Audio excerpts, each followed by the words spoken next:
everyone, and welcome to this evening's streamed readings of Literary Nights with Unsolicited Press. And tonight we have a special reader. We have Morgan Waits here, and she is going to read from her wonderful book, which is fiction. It's a novel. So welcome, Morgan. Thanks for joining us. And tell us a little bit about your book and what the summary is and what you're going to be reading from. So my book, She Was Horrid, was published in 2022 by Unsolicited Press. It's based on my personal experiences, but it is fiction. It's about a sex worker who lives in Portland, and she struggles with falling in love. And during the book, she falls in love for the first time, and she finds that her job makes it really difficult. But also that, falling in love also makes her job difficult, but her job makes falling in love difficult. That's what I was trying to say. So it goes both ways. And the portion I'm reading from is in the middle of the book where she's met this guy, Joseph, who she's falling in love with. And her name is Eve, the main character. And so yeah, I'll just start. It's chapter 14. Yeah, I'll start my reading. All right. Returning to my apartment, I hadn't expected to see Joseph. For once, I'm not thinking about him, and it's way past his usual working hours. I almost bump into him as I hurry in from the chill of the autumn night, a crisp 48 degrees, and there he is. Hey, he shouts. Hi, I echo in a disembodied voice. Like an idiot, I almost believe he's there to see me, but then I see how surprised he is, so obviously not. And then the truth occurs to me, and it hangs palpably in the fraught air as my brain connects the dots as to why he's here at 9 o'clock at night, coming from the end of the hallway where Katie's apartment is. I remember our chance encounter that morning and how she'd nonchalantly remarked she would text him, and I'd wondered why and if he'd be here to visit her. And here he is leaving her apartment. I feel ill as the food I've just eaten turns in my stomach. I wonder if he gave her as transcendental an orgasm as he gave me, and I feel sick inside, more violated and corrupted than with any client, no matter how perverse or foul smelling. Wait, what are you doing here? I blurt, and my voice trembles at the end in the most pathetic way imaginable. I know the truth, but I need to hear it. But also I don't want to hear it. I can't bear to hear it. But apparently I couldn't bear to pass by in silent ignorance either. He doesn't seem to notice my inner turmoil, though, and he certainly isn't about to give me closure. Nothing, just hanging out with a friend, he says with his usual insufferable vagueness. Oh, and you weren't going to call on me, I reckon. I laugh, and the bitter tears burning in my eyes and causing that laugh to catch in my throat. No, I didn't know you wanted me to, he says matter-of-factly, and for a moment it does make perfect sense, and I feel like an idiot for having wanted him to in the first place. And I'm ashamed for all my feelings and my pining and toxic jealousy. I ought to be cool and unfettered like he is now. Well, of course I did, I confess in a quiet whisper that turns to a tremble. The tears are about to come, but I can't let them surface. I can't let them expose my emotions in their full and ugly rawness. And to think I felt fine only a few seconds ago, a new woman, and now here I am reduced to a fragile, tearful, quaking mess. I want so badly to ask him if he had sex with her, accuse him even, but my body won't let me utter the formidable question. Hey, he says, his cavalier tone suddenly softening as he stares at me with concern. Come here, you. What's with the long face? I'm rigid when he takes me in his arms, determined to be as aloof as he's been, but then as soon as he shows me the smallest bit of warmth and affection, I instantly melt. I relax in his embrace, and it feels just like that night. I breathe in his scent, and I turn to putty as he draws me tight against him, my whole soul unfurling and sex awakening as the key in my heart turns with a resonant click I swear is almost audible. I've always had a long face. It's my bone structure, I murmur against his hard chest, wanting to dissolve into it, laughing even as I sob and come undone. Well, will you have me then, Eve, he asks, feather soft but husky and guttural just the same, that sultry deep voice with its high honeyed tones, my kryptonite, just like his unraveling touch. That's all I want. You know that, I say, my tiny and tearful voice quivering emotionally. To say those words is so degrading. But I'm weak. He has a way of tearing down my walls so that I readily give myself over to him. I'm fairly oblivious, though, he remarks, his calloused hands moving up my arms and leaving goosebumps in their wake. I haven't the willpower to ask him about Katie anymore, because now he's holding me, and who cares? Ignorance really is bliss for a time. And I'm truly convinced there's no way he could hold me like this only moments after sleeping with someone else. I've gathered that, I say, calming down finally. But he's not as obtuse and careless as he lets on. It's an expert facade. I can see that now in his intelligent eyes, gentle yet sharp as they meet mine again. This time the pupils are dilated because we both know what's about to happen. And those ruthless eyes undo me, cutting into me uncouthly. They tear me down, and it's just what I long for, to be annihilated. And when I'm with him again, my fixations about myself and my body and all of my problems dissolve. Okay, I'm gonna skip over the sex scene because I wasn't Okay. very nervous to read it. I'm sorry. That's okay. I totally get it. Yeah. Okay, I'm gonna skip ahead a little. But it's so fleeting, and I'm already mourning the culmination of it all. And then he slips out of me, eliciting a feeble whimper. He's soft now, and his condom is full of cum. I wish it were inside of me, I think, then regret that crazy thought. And I silently rebuke myself for it and what's become of me. Weak and irrational, dumb and hysterical. That was incredible, he says breathlessly, and I almost can't believe he's saying it out loud, and his words make me feel validated. But they ought not to. The dangerous seed of doubt is an ever-present whisper in the back of my mind. It was amazing, I agree, feeling my heart swell as the pleasure dissipates, the pulse dying to a sweet, numb nothingness. And then there's other sensations flooding my consciousness. It's probably just the oxytocin. But the fact that I know the name of the hormone causing these emotions doesn't seem to lessen its power over me. But it does cause me to resent the fact. And if I was otherwise ignorant, I would have simply been powerless and disarmed. The resentment gives me some mirage-like sense of control, at least. Is it usually like that for you? I ask, unable to quell the curiosity as that resentment subsides and is replaced by a sickening curiosity intermixed with the jealousy, and it eats away at me. I want to know at least that it's better with me, that it doesn't feel as good with the other girls, like Katie. Never, he says, and I believe him, the sappy and love-struck fool that I am. But then I really do believe him when he adds, you've got some crazy power over me. You're like a witch, I told you. Really, I say, not sure if the idea pleases me any longer. I've been told I'm like a witch by more than one client, though I'm not sure it's a good thing. I like to think I have some seductive sway over the male sex when it comes to escorting, but with Joseph, it's different. It makes his attraction towards me seem insincere and involuntary, like it's against his better judgment, and I want him to want me willfully. And yet, if only I possessed the power to make him fall in love with me, or at least to make him stay.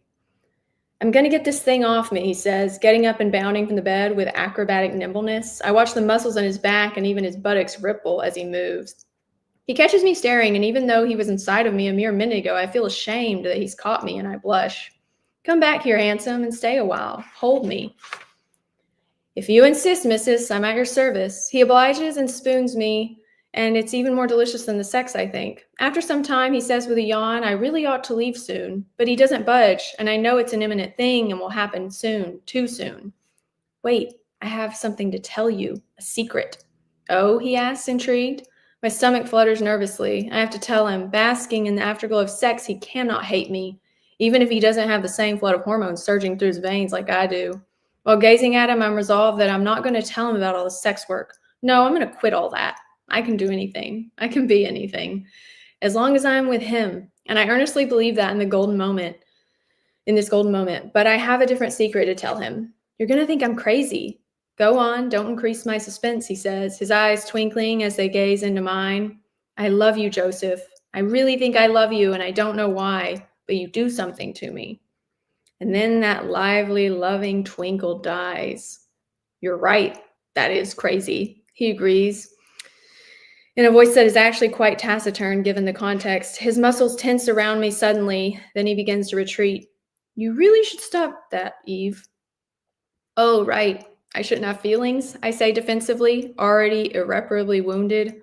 I regret everything again. How could he be so cruel after fucking me like that and telling me these things? No, those are the worst. I never signed up for those, he chuckles. I'm speechless and I'm shattered, but more confounded by this level of cruelty. He glances at me and I see pain and regret pass across his face at seeing me so devastated and knowing it's his doing. Maybe I shouldn't have come over. It was a bad idea. I should leave, he announces abruptly, standing up and jerking on his clothes. His words only do me more damage, digging the knife deeper in my open wound. But I'm still desperately in love. Wait, I'm sorry if I scared you. I know it was really sudden and came out of nowhere. Look, he stops me. I can't commit like that. I'm shit at relationships. They just aren't my forte. I can't give you that much, he explains, his voice raw by something akin to angst. I don't understand. You wanted to have passionate, mind-blowing sex with me. Well, I didn't exactly want that. It's complicated. Like I said, you've got this power over me. And I certainly never signed up for love or relationship, so you can't put that on me. He acts as though he had no power over any of it, as if he was just an innocent bystander, even though he did all the fucking. As if I lured him magically into my bed with some hypnotic spell, totally against his will. Well, you should know the consequences of having sex with people, I whisper. And what about all the people you've had sex with? Huh? He demands defensively, and I'm caught totally off guard by that incisive question. Don't act like your feelings hurt or get that. Don't act like you get your feelings hurt so easily. But it was different with them. It was all mechanical, I mutter in a tiny voice. You don't understand, I say in frustration, but he can't help it. I've told him nothing, so how could he understand? I'm allowed to have feelings, I whisper in a trembling voice, sounding like a pitiful, weepy child. Then I state even more quietly, you don't know how it is. No, I don't, Eve, so why don't you tell me, he recommends in a sarcastic voice that is far louder than my own. He puts his hands on his hips and stares at me pointedly, and I have to look away. He knows. He has some inkling, at least. Now I'm the one that can't meet his stare.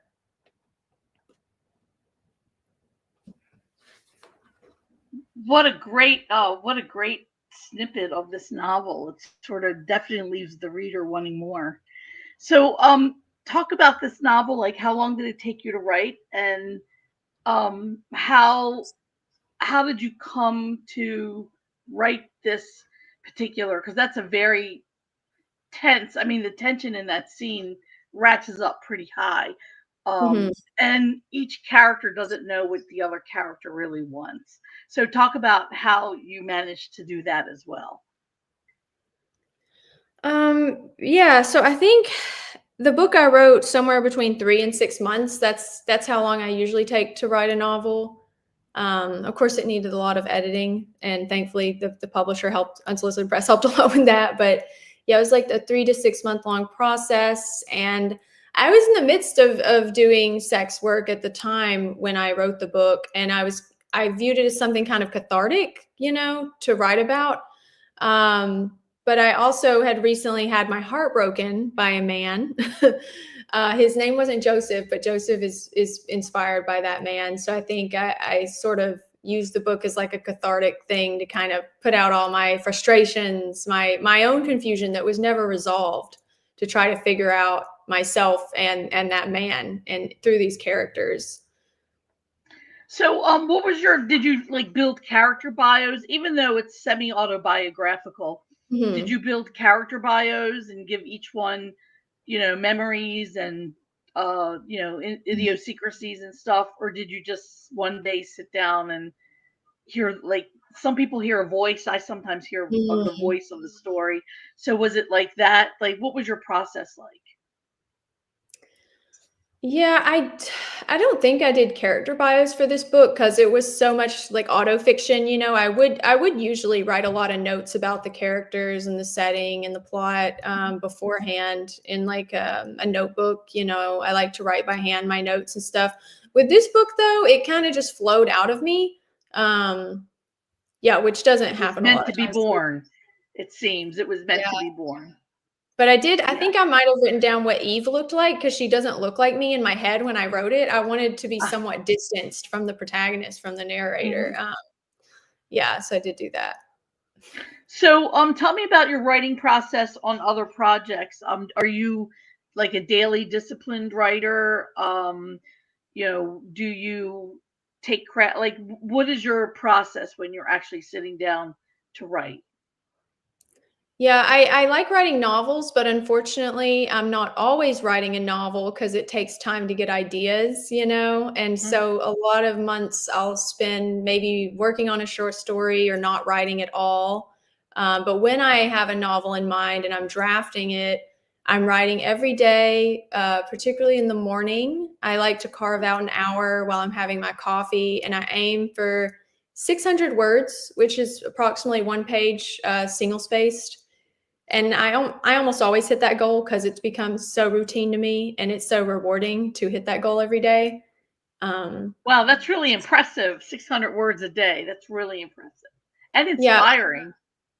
yeah. When I was drafting my last book that I really really cared about, I haven't gotten it published yet, but the one that was last year that I wrote, I was writing around 2,000 words a day while doing a full-time job, because I would not only do the mornings, but I'd do my lunch break and the evenings. But Oh, that is very wow. that passionate about a story. Yeah, so how do you manage, like when you write like that, how do you manage, like I have a full-time job too and I write in the evenings. Mm. But I really need to get into the swing of whatever I'm writing. So how do you manage to write at lunchtime when you have a full-time job? Like to get into the mindset of doing that. Yeah. Well, at the time, I was probably not doing that well at my job, to be honest, because I was just thinking about the book constantly. So any moment I could get away, it was almost like this fantasy I lived in when I was writing that story. Again, that's kind of rare, but what I like to do is, if I don't feel like I'm in the mood for writing, like in the mornings when I'm groggy and can't think, I have a playlist I make on YouTube. And it's Hmm. it's like, is it a Pavlovian? That's the term, where as soon as I hear the playlist, the particular music, it gets me in the flow. Yeah, Oh, that's pretty interesting. yeah, That's a really good technique actually to do that. yeah. I recommend it. Yeah. Plus, it's fun to make a playlist about your book.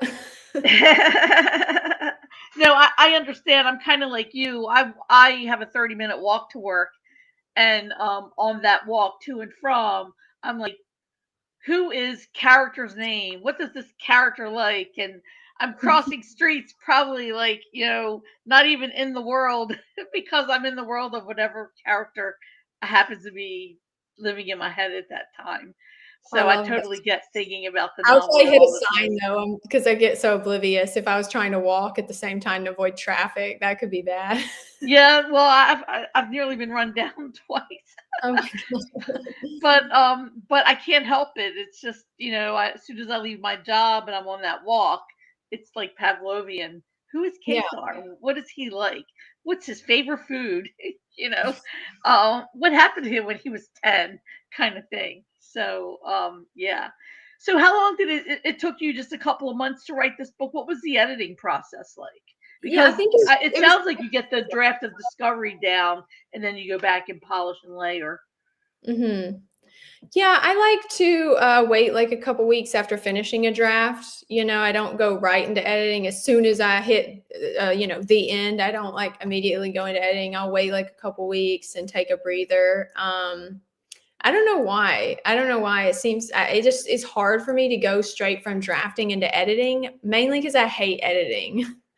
I love drafting books. I hate editing them, which I know some people are the opposite, but Yeah.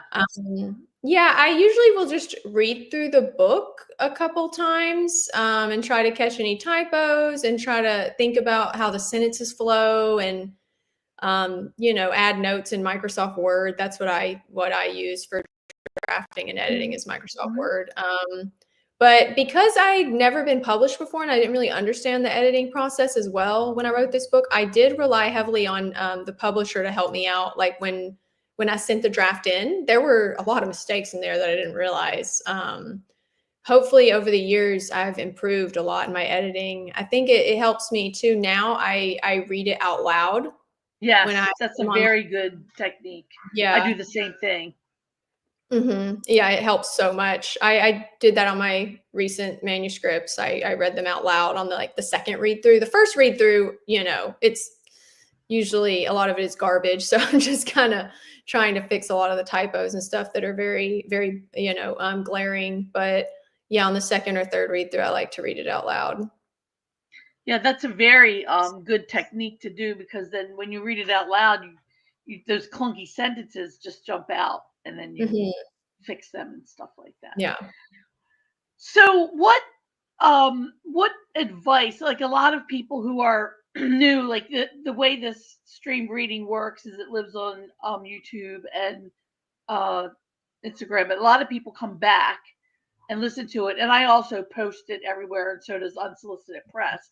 So a lot Hmm. of people who are aspiring writers tend to go and listen because they want to be where you are now.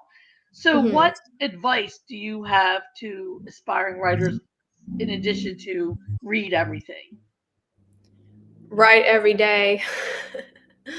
Write every single day. Make yourself, don't necessarily do like a whole page or 2 pages, just, like 15 minutes a day, 30 minutes a day, because then you'll get in the routine and it's almost like running, where if you do it so many times, it feels weird if you don't do it. Mm-hmm. So getting in the habit of it, I think helps a lot. Because I think a lot of like beginner writers struggle with that, getting a routine of it, and it feels like a chore. Um, but yeah, if you do it enough times, it won't feel like a chore anymore. It'll feel like a necessity. Um, That's and good also, advice. if you don't know what you want to write, um, if you have like a lot of different ideas, I would go with the idea that you think about the most, that just never goes away, that keeps coming back, that's always, kind of plaguing you. Make sure to put it down, make sure to write that. That's all very good advice, very sage advice. Write every day and write the things that has, write whatever has the most energy of it. So yeah, I think this show will be a little bit shorter tonight because we have only one reader, and I really appreciate hearing about your book. So Sorry, I I'm couldn't do longer. oh no, that's fine. I think we get a comment? Oh, um, Steel Company Hours to Write. Love you, Morgan. Hold on, I don't know who wrote that, but Oh, my friend Elise. yeah. Just yeah. I forgot to mention at the beginning of the stream readings that if anybody had any questions, that they could post them in the comments section and that we would see them.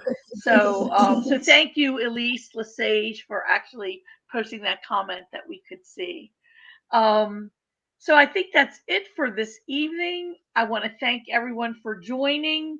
Oh, one more thing. This book is available at Unsolicited Press, and it's on probably at Barnes and Noble. And what does it say? The title again? The Horrid Woman. She was horrid. She was horrid. H Yeah, it's O from a R R nursery I D. rhyme. Okay, wait a minute. HRRID. And it's available at anywhere fine books are sold. Did I spell it correctly? Yeah. But the best place to buy it is off Unsolicited Press's web page. And leave comments if you come back and listen, please. So we would like to hear. And thank you all for joining. And we will see you. Our next reading is taking place on March 19th, which is which is 2 weeks from now. A week every other week. So it's 2 weeks from now. So please come back and join us then. And I want to thank Morgan for joining us this evening and for reading her wonderful work to us. It was very intriguing. So I know people are going to want to buy that book to find out what happens with Eve and Joseph. All right, everyone. Good night. Yay. Thank you.